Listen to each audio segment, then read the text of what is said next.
the diagnostic methods, and I have been practicing yoga, naturopathy, and various types of complementary medicine modalities together as an integrative medicine since last almost 27 years.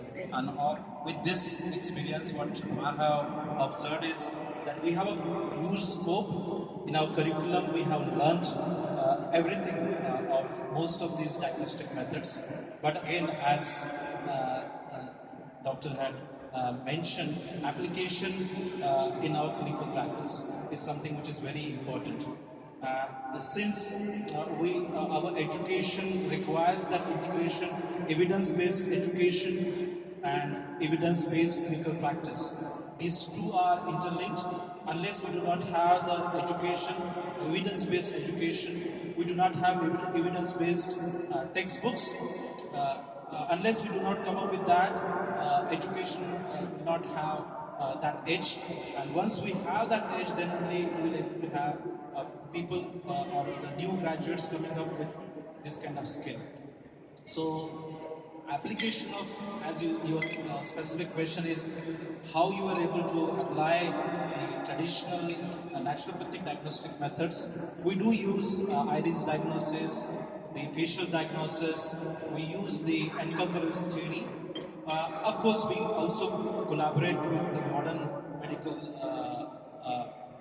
rather I would say modern diagnostic methods, and we are able to successfully produce very good results. So there is a huge body of clinical evidence that we have. There are a number of case studies from simple common cold like a COVID to various types of cancers. We have been able to handle this kind of, manage this kind of various types of diseases successfully. And only the lacuna that we have is the rather documentation and presentation of its in a form of a research paper. I believe in coming days, as now the world has become smaller and we are able to connect virtually with each other, I believe, like often Dr.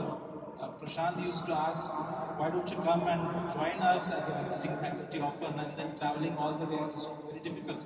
But now since we are able to join virtually from any corner of the world, I believe that we can share and interact our experiences very easily. So this could be one of the way out. Thank you. Thank you, Sarang.